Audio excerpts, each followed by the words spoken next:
You are listening to the Nightly News Podcast, the voice of the Knights.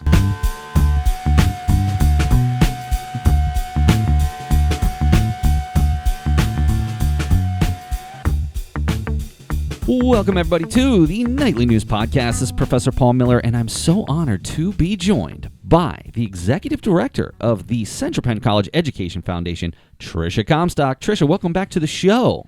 Thank you. I love being here. Well, we love having you. We have a lot of big things to talk about today. First of all, the most wonderful day of the entire year, in my personal opinion, at Central Penn College, the Central Penn College Education Golf Open, the 54th annual, will be taking place on Friday, August 15th. We're going to talk a little bit more about that. And then, of course, you're doing double duty here this term. You also have the scholarship essay application also going to be available August 1st through 31st. So those are the two things we're going to talk about here today. Sounds good.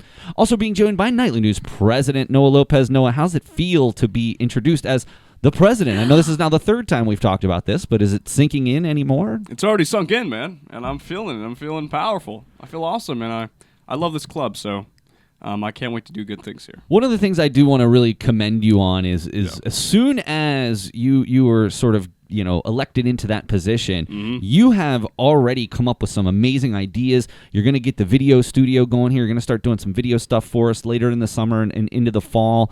You're spearheading the general interest meeting we have coming up later this term. So I appreciate you jumping in head first. Yeah, 100%. I'm happy to guide that meeting and lead some new students into any positions they want to get into. So and hey, make sure that everybody marks their calendar for Tuesday, August 26th from noon to 1 in ATEC 308. That'll be our general interest meeting. Noah, I'm just going to have you dragging people from the hallway. Honestly, yes. Everyone should come into the meeting. We're literally giving you guys free food, and we're telling you a little bit about the club so you can join and be more involved on campus. We have won multiple club awards for a couple of years in a row now. So if that doesn't speak the lengths of how awesome our club is, I don't know what does. So food does. Yeah, food does. Food does. Great. Well, Trisha, I want to start off today with sort of an aside from the two things that we're going to get to, and it has to do with our Nightly News Hall of Fame. So our Nightly News Hall of Fame is the kickoff event to our homecoming weekend here on Friday, October 17th. You can check out we just put an article up about the inductees, so we're very looking forward to that. But I want to thank you immensely for your support. And I'm just going to leave it at that because there's some things behind the scene that don't necessarily need to go out to everyone. But I just want to thank you so much for supporting the Nightly News Hall of Fame event that we are having. I can't thank you enough for the support that you've gotten for us. And frankly, it's helping us to do this. So I really want to tell you how much we greatly, greatly, greatly appreciate your efforts. Happy to help. You guys do amazing things, and whatever I can do to support you, I'm going to do it. So, well, I love to hear that. And again, if anybody would like to attend that event, please reach out, paulmiller@centralpenn.edu. All right, well, let's start off with the golf tournament. Friday, August 15th, the Central Penn College Education Foundation Golf Open. You can go to centralpenn.edu/golf for more information, and you can register right there on the website. Now, I do want to point out that with the promo code STAFFROUND, you can get a special price for the Central Penn College faithful. But let's talk a little bit more about the Golf Open. Frankly, I'm going to preface by saying, one of my truly favorite days of work the whole entire year. We come out, we get to enjoy a nice day at Rich Valley, and it's a beautiful course. Always such a wonderful job by the foundation to give us amazing food and beverage and a nice, lunch slash. I hate to call it lunch because it's usually around 2-3 o'clock in the afternoon. Right. That is lunch, is it not? Well, it's halfway between lunch and dinner. It doesn't get to be dinner until you get to 5 to 6 p.m. 4:30 sometimes you can push it. 4:30 dinner? What? Depends on your situation. It's so early. Hey, we're a 5 o'clock dinner. Oh, yeah. Five is okay. 5 is okay. We're closer to 6. We're 5 o'clock because often we have things going on in the evening. We have to get dinner early, or else it's not going to be till 7:30, 8 o'clock, which that's not going to work for me. Of course. So tell us a little bit. This is really the first year you are taking the sole reins here. So tell us what are some of the interesting things throughout this process that you've learned in your first campaign. Yeah, well, I want to say one of the things that was very evident when I came in and Sandy retired is everyone said the Golf Open was the most amazing event of the entire year. So there's definitely some pressure to make sure that I live up to what she has done in the past. We do have tons of sponsors this year, which I'm excited about. We do have several foursomes still open, so I'm going to encourage anyone, even if you don't golf, just share it with your friends, your family, your neighbors. It's a great day to be on the course. Something that I will never change. I always come into a situation and just see where I can put my own touch on it. What I will never change about the golf tournament is the warm, soft Zook pretzels that we deliver to you on the course. And the best pretzels in the world. They by the way. are amazing. When I went to order them, I bought one and I was like, okay, I get it now. So Are they freshly baked? They're freshly baked. Oh, wow. They make them that morning. We pick them up, we put them on the golf carts, and we deliver them to you on the greens. They're wrapped in foil. They are, yes. So while I want to put my own spin on things, that will never change. Well, you shouldn't change it. No, if you did, heck. people wouldn't like you. I have a feeling people would be like, we're out. There's no Yeah, pretzels. we're leaving. We're out. I wouldn't go if there was no pretzels. Right? So I wanted to make sure I brought that up. If anyone, was waiting to sign up and they've been there before, there will be pretzels. Just sort of as an aside, what is awesome about this tournament is not only, I don't have to work that day. This is me working, which is fair, and I am, but there's a continental breakfast. There is. There is literally food delivery on the course. Mm-hmm. If I remember correctly, last year at the turn, there was a hot dog station that you could grab dogs. And then afterward, of course, the wonderful meal put on by the fine folks at Rich Valley Golf. So, I mean, you're certainly not going to leave there hungry or thirsty, I can tell you that. No, and we, Sounds of like a fun course, event. deliver drinks. We have 2, golf carts that are constantly delivering drinks, making people hydrated.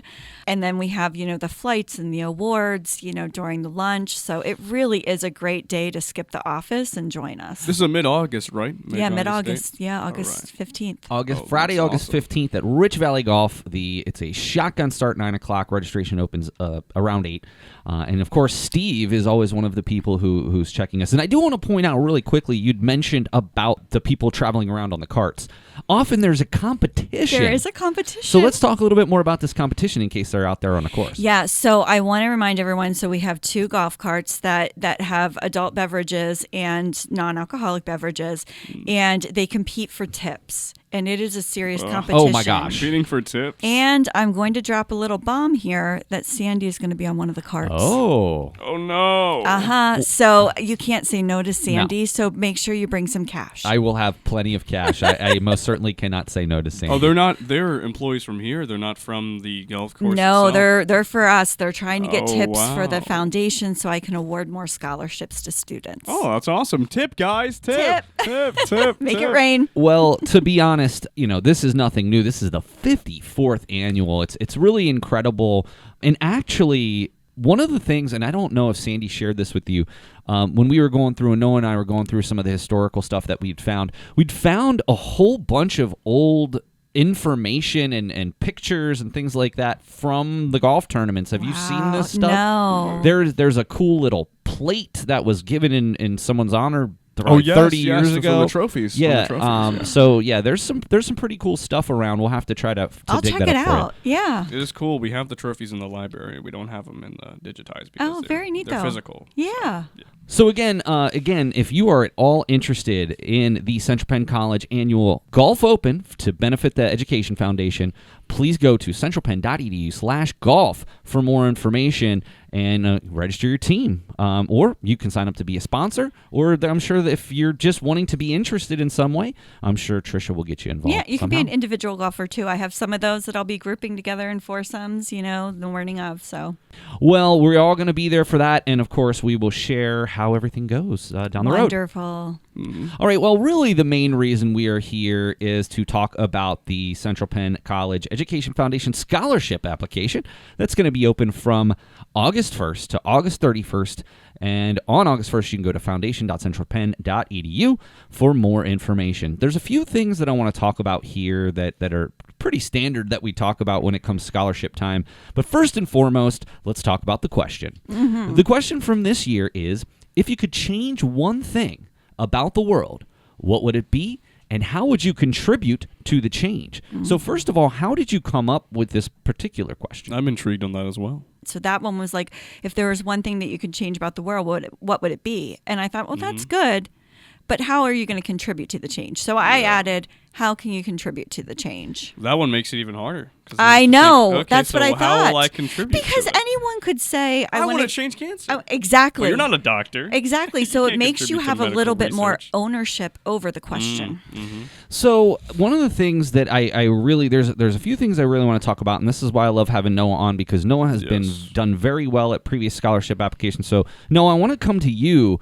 So students who are out there who are maybe have never done this before, or maybe have done it and weren't as successful as they'd hoped, can you give some tips on how to be successful going through this scholarship application process? Well, first of all, you want to look at the word count. It's usually about 500 words. You want to kind of go a little bit longer than that, because if you hit the bare minimum, you're not going to outshine people who do more. So I always say do more. I do want to point out that typically on the application it says that it's a minimum of 200, but I always say that that is sort of a 200 is too short. diversion, trying to see if a student is willing to go above and beyond. Right. Yeah, because 200 is like what, a single A paragraph? couple paragraphs at best. It's not even that much. So you want to try to clearly articulate your thoughts and kind of really put your personal thoughts into that essay. Like, give whoever's reading it, which would be you, of course. It's a whole, and just so you know, everybody, it's a whole everybody. review But you want to committee. give them your thoughts. They want to hear and see you through what you're writing and try to figure out how you really feel about the topic or the question. You can also, I recommend doing peer review for it too, like having people look over your essay and saying, hey, is this good? How can I change it? And all in all, just make sure you submit it on time, honestly, because if you get it done as soon as it comes out, then it's done. It's good. You don't have to worry about it, because this is going to be here all August, from what I believe. Yes. So you have an entire month to get it done. If you don't do it after that, honestly, it's your fault. So one of the things that I always tell students, first of all, about the word count, which we talked about, is that it never ceases to amaze me how few students actually do this. Now, I will say, you know, in at least the last couple of times, it's been a solid. Like, it's not that we're, let's say, disappointed that more people, or that few people are doing it, but it's still only just a fraction of the students that go here. Is it any of the online students? Do they know about this too? So I give the foundation massive kudos. They put it out everywhere. You're on the podcast. You're sending it to people's emails. You're literally tabling. I've had students table for you in the lobby, handing out flyers. It's in Student Central. Okay. Yeah. One of the things that I am still surprised that more faculty members don't do. Ever since I have been a part of the selection committee, which has been almost 10 years now, Right. I hate saying the word make. I compel my students to do it as just an assignment. Compellment. Because here's the thing. I just finished my PhD.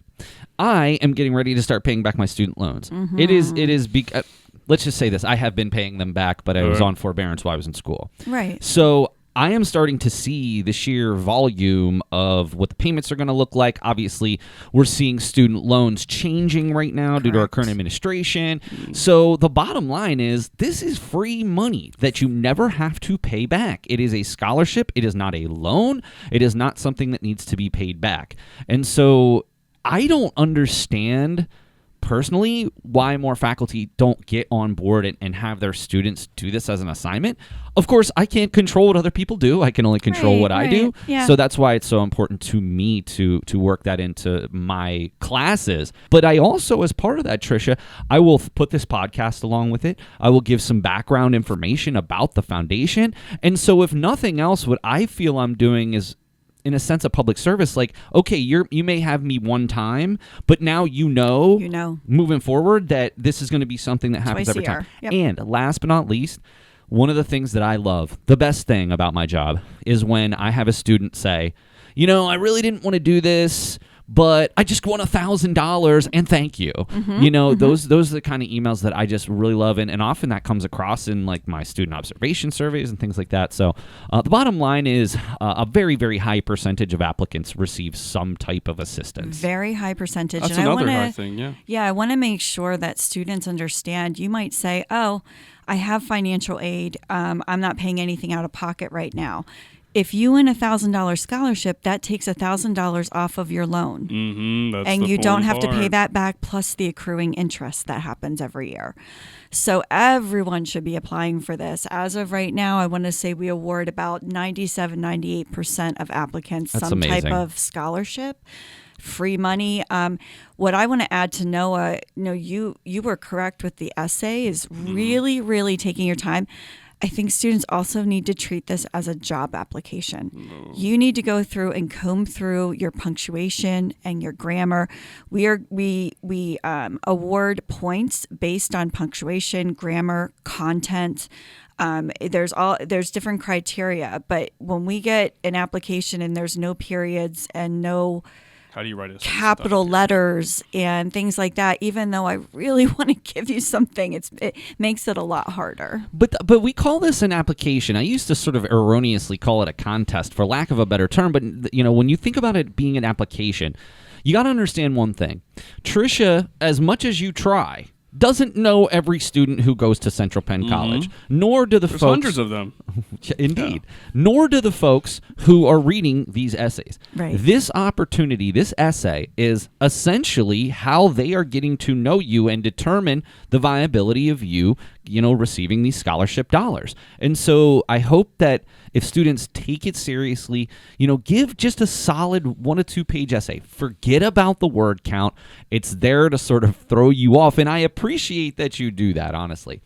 Another thing I want to talk about, and this is something that if I had hair, would make me pull my hair out. Oh, okay. When we are sitting in these meetings, and it's the fact that there's so many people that don't check the box about the Stabler Foundation. Oh, my goodness. So let's first talk about what is the Stabler Foundation? Why do we need to make sure that we are checking it? Okay, so the Donald and Dorothy Stabler Foundation are our largest donors.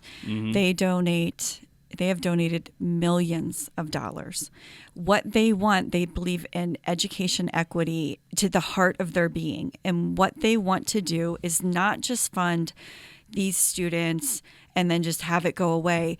They want students to say, okay, I'm going to consider and I'm going to accept this moral obligation that if and when I can pay it forward to another student, I will. That's what I really want to be clear about. This is I think what is the way that it's written, and I know that it's something like text that they gave to you, the foundation. It reads like a contract. Yes. So you need to pay it back at a certain point, but you actually don't. No. But you should. But you should. It's a moral When you obligation. Yes, obviously. It's a moral obligation, not a financial obligation, meaning Right. that it's simply saying, hey, there are people out there who received this scholarship, went on and became very successful thanks to their education at Central Penn. They are paying it forward. They are giving $100 or $200 or maybe the full amount, what have you.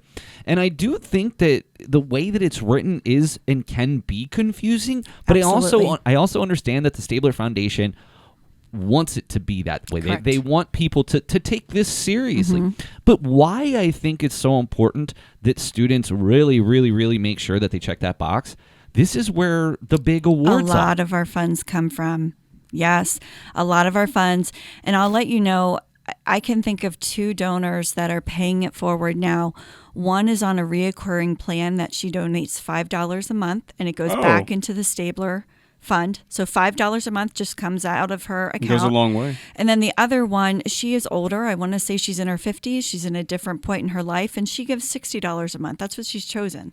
And then there's a lot that haven't given back, and maybe they're giving, paying it forward in another way, and that's okay. No one's going to knock on your door and say, when are you going to pay this back? It is a moral obligation. Yeah, and so always something that I want to take the time to talk about is because when I said about pulling my hair out, what happens is we'll often get I don't know, a couple people in the top 20, which is, again, where often those big awards are, because basically what happens is you're scored on your essay, Right. and we get a list of the top scores, and typically the top X amount, whatever that X number ends up being, 15, 20, get the bigger awards. And if you don't check that box, you can't get the bigger awards.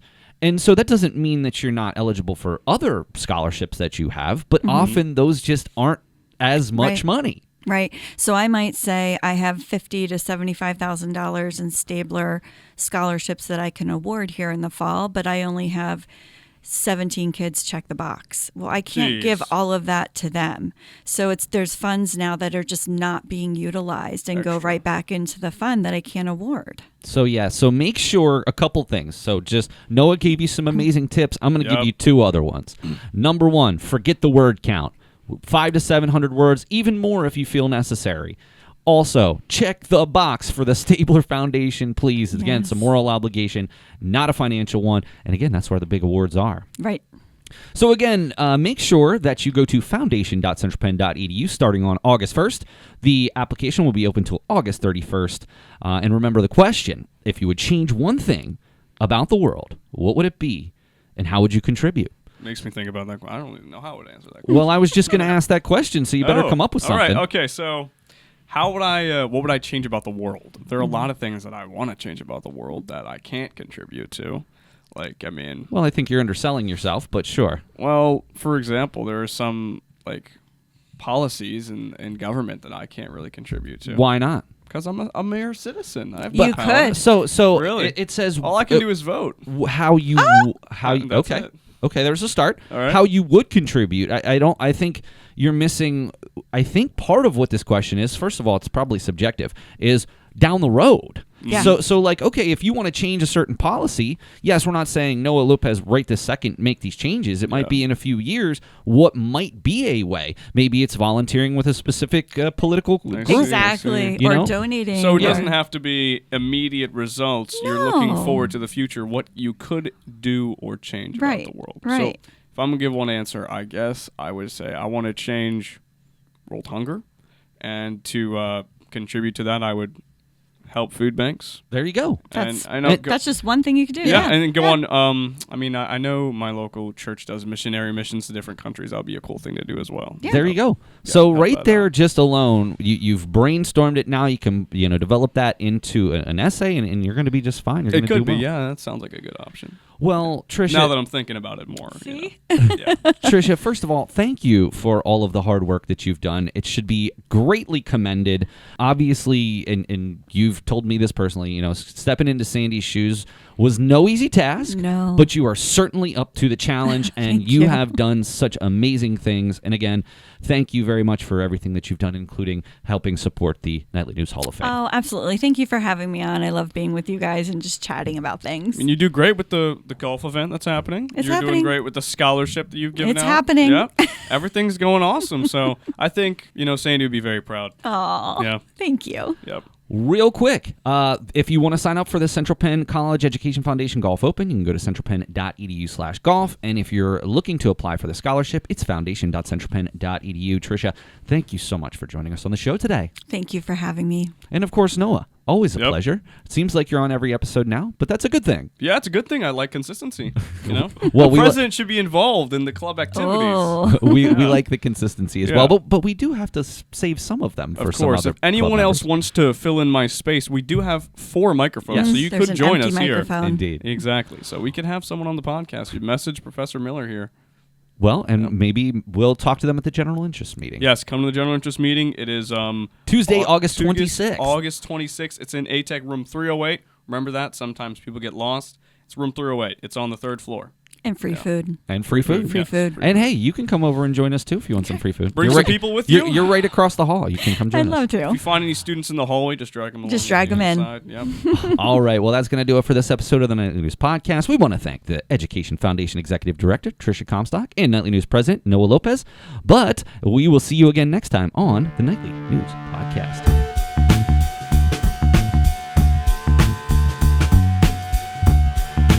Greetings, knights.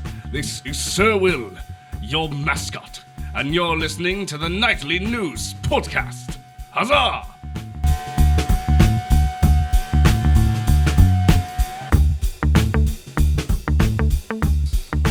Welcome, everybody, to the Nightly News Podcast. This is Professor Paul Miller, and I'm so honored to be joined by the lead success coach and director of veteran and athletic support, Megan Kaiser. Megan, welcome back to the show. Thank you so much, Paul. It's good to be here. It's always wonderful to have you, and it's so interesting. We were just talking about this.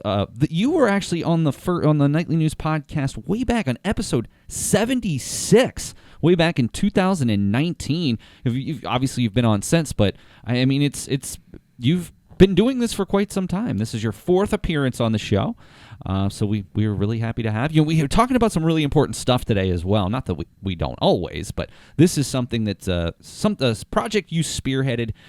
So we're going to talk a bit more about the Hope Center survey that we conducted here on Central Penn College's campus back in the winter term. Yeah, I'm looking forward to learning about it too. Yeah. Well, next up, we will introduce Nightly News President Noah Lopez. Oh, yep. Noah, welcome back to the show. You are really kind of a mainstay of the podcasts here in the last couple of terms, and we greatly appreciate all of your efforts. New President Noah Lopez, I might add. Hello. Congratulations. I have to continue saying this so we can, let everybody know all the wonderful things that you're doing. They have to know. They have to know. But yeah, I'm excited to learn about the Hope Survey. I think I took it, but I'm not familiar with it. I so. hope you did. Yeah. Well, we will get to that in just a moment. So, Megan, obviously, since the last time that we've had you on, you've kind of shifted your responsibilities. I know that you were on way back on episode number 190, in which at that point you had been a success coach. When was this transition to sort of lead success coach and the director of veteran and athletic support? It all happened at the beginning of 2023. All of student services had to go through a big revision, and so we needed multiple success coaches on campus. I was the one with most experience. I sort of fell into that position of helping the others. So tell me a little bit more about what that role means. Like, for instance, lead success coach, what does that mean? It means that I help the other success coaches troubleshoot, and I sort of guide the tasks that have to be done, although I have to give it to Judy. She's taken stuff off my plate because big news coming. My veteran support is increasing, and so I'm going to have to let go of some other stuff. When you say veteran support is increasing, what do you mean by that? Oh, John Steindl's taking another job. It's such a shame. Oh. But I think John's been here longer than me. It's possible. What? I mean, I'm actually getting ready. I know this sounds crazy. In January will be a decade since good old Professor Miller has been here full time. I've actually been someone here be here longer than that? I've actually been here since 2013, but that was only in a part-time role, and that doesn't necessarily count towards my years of service. But a decade full-time here at Central Penn College, I don't even know how to put it into words, but I think John's been here longer than, at least around as long as I've been. So obviously, yes, we're going to miss John very much. One of the things that I always really appreciate is that you are, especially with athletes, that's really where I have an interaction with you, is you are really sort of that liaison between the athlete and, making sure they're staying on top of things, making sure they're staying eligible, taking the correct classes and the right modalities. I mean, I can imagine, especially with the change in how much more we're adding new teams constantly. We added a cross-country team. We're adding a volleyball team. So your job just seems to sort of swell with the number of athletes that we have. Tell me a little bit about how that's gone, good and bad. It's exciting. It's really exciting. And, we all adapt here. And so I've gotten to know the coaches. I've gotten to work more closely and trade responsibilities with Kenton as he's come on board the athletic team. And I learned the ins and outs of eligibility. I don't think that was ever supposed to be part of the job description, but I got it now. And that's one of the things, even as an advisor, I've had numerous athletes in the past, and it's a challenge because we're not going to bore people with sort of eligibility requirements here. If you ever have any questions, Megan is the expert. What I found interesting is the GPA requirements shift from year to year of eligibility. Like, you might be able to have a little bit lower of a GPA in your first year, but by the time you get to your fourth year, there's much different expectations. Can you tell me what the rationale behind that is? I think they're just giving students a chance to get their feet wet in college and not be punished right away. I think that that's perfectly fair, but that was one thing I always just sort of expected, like a 2.0 or something like that to kind of just be the bar. That's just not the case, and it was when I found that out, I was very surprised and kind of taken aback a little bit. But it's positive for the students. I'm happy to share with my students that I struggled mightily my first year of college, as do many people, and then sometimes we can't all be 4.0 students like Noah here. Okay, man. I'm not a 4.0. I'm a 3.9. Well, hey, listen. Yeah. That actually probably did you a favor, because Really? perfectionism is the enemy in higher education. Yeah, because I don't really think it's possible to get that 4.0. there's no reason. So when I was in my PhD program, I made it to my last semester and I had a 4.0. I'm like, okay, I've made it this far. I'm going to go all out and make sure I get it. But at the same time, like, if I would have gotten a B, it wouldn't have upset me, because I understand how it goes. I think a lot of students kind of get into that, well, I have to have a 4.0, when realistically anything above a 3.8 highest honors when you graduate. So that's what I always tell people, like, don't be a perfectionist. Like, you can't be perfect at everything. You're going to have a class or two that just doesn't come naturally to you, or something comes up and you're not able to give your 100% because of family issues or other things going on. So I'm scared of math class. But Not ready for that. But see, here's the thing, Noah. Now you've already gotten that A- or whatever that's brought. Now it's whatever. Just get that 3.8 and you're going to be fine. You know what I mean? So anyway, I digress. I want to talk about really this really important initiative. I want to talk about the Hope Center Survey Student Basic Needs Report. You can find more information by going to hope.temple.edu. There is more information, research, the most recent reports, a lot of really interesting information on here about really the basic needs and where students' basic needs aren't being met. So this was something that you spearheaded earlier this year. So Megan, I want to talk about, how did you learn about this? How difficult was it to, get students to take it, and maybe what are some of the things that we've found? So we'll take those one question at a time. So you'd mentioned that you missed the grand open house because you were at professional development for this. So can you first let me know, like, how did you even find out that this was a thing? This was totally an Erica initiative. She follows organization, I don't know what it is, called PA Maslow, and it's based on Maslow's hierarchy of needs, and it's within the Pennsylvania Department of Education. They want to educate educators about what students need in order to climb the pyramid of Maslow's hierarchy. And so they invited us to a convening for free over in Harrisburg last October.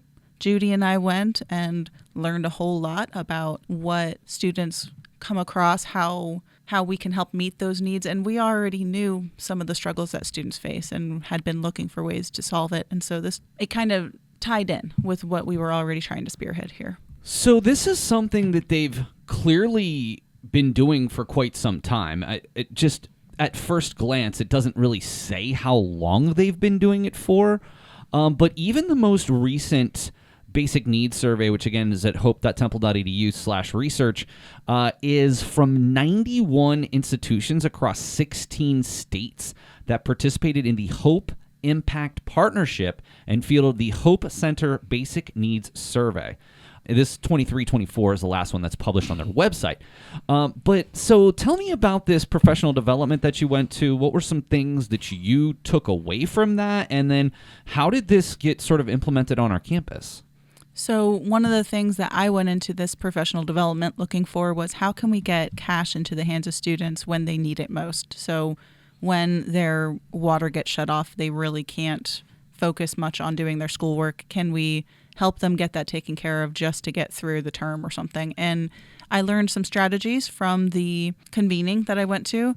And Trisha Comstock, sorry, Trish. She's actually on this episode. Yeah, she was on the episode earlier. She was on previously. Trisha Comstock. She has been really, really helpful in helping students through the Education Foundation get whatever it is that they need just to get through and persist in college. And so we started working more closely with her after going to that convening. You know, one of the things that and obviously you come at it sort of from a different perspective than I do, but certainly just in advising and getting to know students like I have, one of the things that I continue to come back to, especially for those who do not continue on or leave school for a particular reason, it's often because of things that don't equate to the classroom.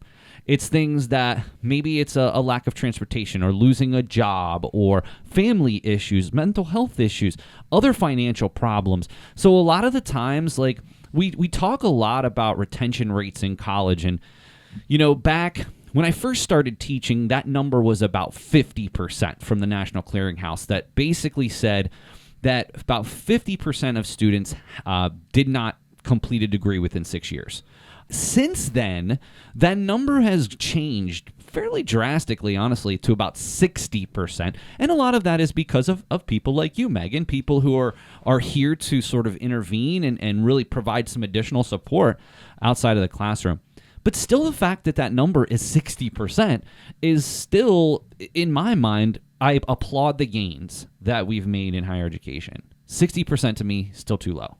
And so I think that's, at least I'm thinking sort of behind the scenes, that seems to be what and sort of the impetus for this survey is that number that we're talking about here. So just in a general sense, maybe beyond some of the things I talked about, what do you find in your experience are some of the reasons why students don't persist based on their own personal things that they have going on? So one of the things they talked about at the convening last October was time poverty. And I would say that's the biggest thing that students face is they would like to get therapy because of their stress levels. However, they're already working 2 jobs and taking 3 classes. And so there's really no space for therapy in their calendars. Yeah. They don't have the time to do their schoolwork because of their 2 jobs, but they can't pay their bills if they don't have 2 jobs. And so my impression is a lot of our, especially working adult students, just they don't have the time it would take to really succeed in college. And we all are always trying to find workarounds. If it's that we advise them to, take it slower, do fewer courses, then we talk with Kathy Shepard in financial aid. How's that going to look for them running out of money to pay for their courses? And it's a whole school-wide effort. One of the things that I continue to think about, and again, I talk to a lot of students about this, is one of the toughest things is when a student comes in to school. They may think, I've got this. I know I have to buckle down, but I've got this. I can do 9, 12. In some cases, I've heard even people saying they're taking 15 and 18 credits, which I can't even imagine. I have never, ever had a student that I would okay to take 15 credits. They're lying. There's no way they're doing that. And working. Yeah, I mean, listen, Noah, you take 9, 12 credits. You do work. You do have a job here on campus as well, working with general education. But even you talk to me about trying to work on your schedule. Imagine. My point is that one of the big things, that idea of time poverty, I've never actually heard that term used before. Certainly a term I'm probably going to use in the future. It's a term that I can relate to a lot. I'm sure a lot of people my age can also relate to having time poverty, as you say. Just having to work full-time jobs, doing school, having to take care of our own personal lives, and then affording to go to college at the same time. It's a hard struggle to deal with.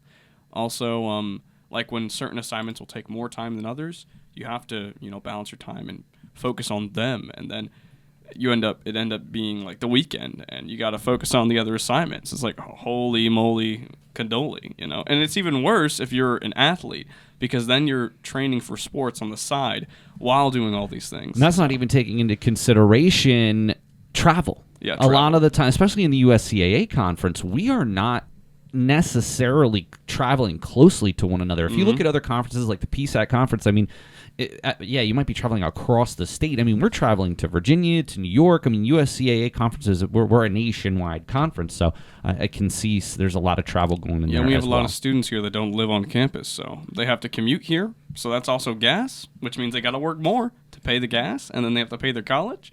Oh, geez. So, Megan, back in the I'll say the spring, but I know it was the winter term, you conducted this. So first of all, this was something that it was an initiative that they wanted schools all over the state and nation to participate in. And they provided, was there a grant provided to allow you to do this, or how did that all work? I don't know what happened on the back end. We didn't have to do anything except sign up. The Pennsylvania Department of Education sponsored it for any college in Pennsylvania that was willing to conduct it. Gotcha. So you did the survey. You said you had around, let's just say, a third of Central Penn students that filled this out. What were the results? We found that our basic needs didn't look as bad as what the Hope Center reports for nationwide schools. That's good. Yes, absolutely. Our percentage of people that had some kind of unmet basic need was 49%. Which is still astronomical. That's a big It percent is. of people, man. It is 32%. Especially at CPC, you know. Yeah. Yeah. A full third of the student body that reported, at least, said that they have some kind of food insecurity. And then 38% had some kind of housing insecurity. So more than a third. Only 12% reported experiencing homelessness compared to a much higher percentage nationwide. So that's good. Homelessness. I'm sorry, I said 12. I meant 8. I looked at how they define homelessness because I thought this meant that they were really just out in the street somewhere. Yeah. It could mean that they're couch surfing between friends' places. Okay. You know, one of the things that I know that you care very much about it, and let's just talk about one of those things because, I mean, I don't think today on our podcast we're going to be able to solve all the world's problems. But one of the big things that I have helped to be involved with as much as I possibly can is the food pantry. Now, listen, I know that the food pantry is not going to solve everybody's issues here. But what I would say is over the last couple of years, there's been a lot of collaboration between the food pantry and groups like Gamma Beta Phi, the Nightly News as well. We've done food drives. I mean, do you think it's a matter of the 1/3 that presented that as being an issue? Do you think it's a matter that they're just not aware of it? Or what do you think? Because again, I know it's not going to solve hundreds of people's problems with our small but mighty food pantry, but talk to me a little bit about maybe how we can help get these resources to the people, or at least let them know they exist. There's definitely a problem of awareness. So one of the things that the survey asked was how much they know about these things. And 25% of the respondents said never heard of our food pantry. Here at Central Penn? Here at Central Penn. Wow. Now, that 25% means 75% have heard of it. That's good. Yes. Only 11% have used it. So if we've got, 32% with food insecurity, but only 11% using the food pantry, then there's definitely something that is keeping them from using it. And it could be that they don't feel like their need is big enough. Yeah. It could be, and I've talked with some students, that they're looking for more of like the fresh produce, and our food pantry can't keep that Right. stocked. And so one of the other things we're trying to make people aware of is the SNAP benefits available through the state for a lot of students. And that was one of the things that Pennsylvania Department of Education really wanted us to push out, was to notify students, hey, your income looks like it probably qualifies you. Check it out. Try applying. See what you can do. I've had students come and ask, hey, how do I go about doing this? Judy has met with a couple to complete the application. I want to be very clear, though, anyone out there listening about the food pantry, it is available to all students here. I think a lot of times there's a misunderstanding that it's just for the folks who live here or even commuters. I'm talking about, I've talked to people who have literally driven to meet an online student with their food pantry order because they lived not immediately in the vicinity of Central Penn College. So listen, anybody out there that's experiencing any type of food insecurity, again, this is not going to solve all of your problems, but at least it's a start. And then, Megan, you're also saying about the ability for individuals to receive some SNAP benefits as well. I hope this goes without saying, but if anyone has any questions about this stuff, may they email you? Oh, definitely. Yeah, how do you access the food pantry? And is it always open? The food pantry? Yes. So it's asynchronous. What you do is you fill out a form, and it is on the student services page. So if you go to Blackboard and click student services, it is kind of buried. You have to go into, I think, Resident Life and find it there. We could put it out in other ways. We can post a link to it. I think there's a link on the student app that you can get more directly. Whatever the case. So you fill that out with whatever your order is, and within 48 hours, it's packed and ready for you to either pick up or, as Paul said, We've had faculty and staff members drive out to meet online students. How far would it be for, like, say, an online student? How far could they get their thing delivered?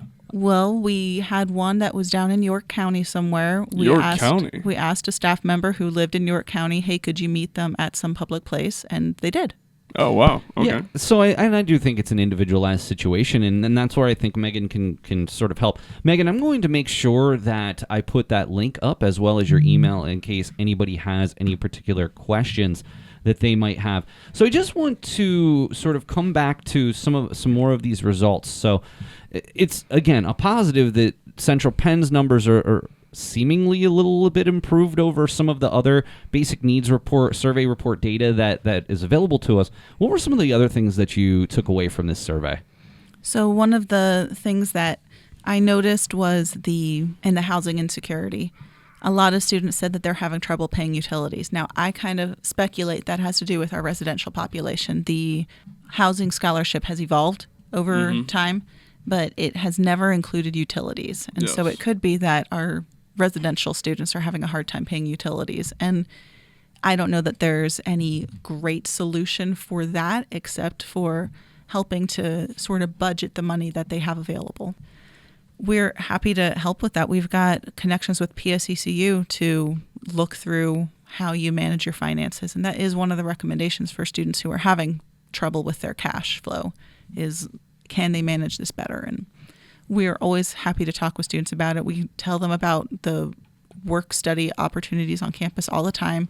We want to help students holistically, and that's the message I would want to get out. And Noah, you're a prime example of how work study can go well. So you're doing work study, but you're literally doing things that are benefiting your future career. Yes. You did the Frames of the Past project, which was really, really cool. Love that project. You're doing the podcast. You are doing some video editing. You're going to be doing some video for the club, all as part of, and of course, there's maybe sometimes some things that aren't super glamorous, going around hanging flyers and things. But for the most part, this is actually something that's going to advance your resume, and you get paid for a few hours of work a week on campus. Yeah, so I think one of the main perks of work study and doing that on campus is, depending on who you do it with, you can direct it toward your career paths. I mean, I see a lot of people doing work study at the front desk, and which can still benefit your future career. But if you wanted to maybe talk to some of your professors or maybe some of your success coaches and try to find a position on campus of work study where you can help, like, say, you're a medical student, maybe there are medical work study positions I don't know about. I've never even been to that side of the campus. But I think that's really interesting, and Megan, maybe you can speak to this. I think there's potentially a lot of hidden work study opportunities. For instance, I never really even knew that our department could have a work study until somebody emailed me from financial aid saying, hey, Noah's eligible. Like, would you have any use for him? Any projects he could be working on? Speaking of that, our nightly news has paid positions for sports, and that can go under your work study. So if you wanted to get into a sports field, when we do our broadcasting, we need photographers, we need announcers, we need people on the camera crew. And you can get paid for these positions, and those can go towards your career in a future sports career, and also can be paid work study. So that's a thing too. Excellent point, Noah. Yeah. Well, hey, before we get out of here today, Megan, first of all, I just want to point out, and see, what are some just sort of final thoughts you had about the results of this Hope survey for Central Penn and how it specifically applies to us? I guess I would want to share some of the action steps. We noticed that there was, if we were talking about the barriers to students accessing their resources, some of it was that they were worried other people need resources, not me. That was some of it, but a big part was they just didn't know what's out there. And so we tried to compile everything together into one place that students could access. It is part of the student services page on SharePoint. I can give you that link also. Sure. It's a student resources page. We have it split up by housing concerns, food concerns, transportation, mental health. We've got safety concerns because domestic violence is a problem. And there's some others. It's all based loosely on what the Hope Center identified as the areas of concern students have. And there are links to, 100 resources on there in the community. And I will most certainly put the specific Central Penn links, most notably the food pantry, but also I'll put your information on as well.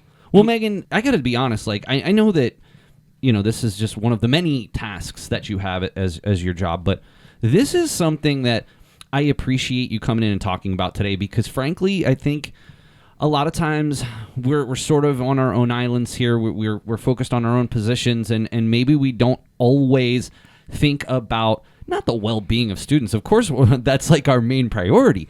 But I think a lot of times some of these issues that we're talking about here are hidden, and it's not something that somebody is necessarily forthcoming to share with you. And so often it's difficult to know if somebody is in this position, because if I knew anyone here was food insecure, I would walk them over to the food pantry or walk into the computer lab and get them to, put. But often we just don't know. And that's why these surveys can really change your perspective about what it's like to be a college student in 2025 and beyond. Yeah. Well, thank you for having me on to advertise this stuff. Oh, we talk love about having you on. That's awesome. Well, we will most certainly not wait another 23 episodes to have you on. Episodes. That's like a year, no? But a little bit more than a year, actually. A little bit more. But yeah, and we just greatly appreciate you doing this and advocating for the students in every way that you do. You're their number one resource, and hopefully you can continue to be as well. Thank you. And Noah, as always, thank you, and I always appreciate your student perspective here. Very unique, and again, you're one of our residential students, so you've got a unique perspective here that can be shared across the school. Yeah, I love having my perspective on the podcast, and I enjoy being on here. One thing that I can point out is that living on campus does give you a different viewpoint, since I haven't really had to struggle with the housing things because I do have the free housing on campus, and Central Penn is one of the only colleges that offers that kind of thing, which is one of the main reasons I came here.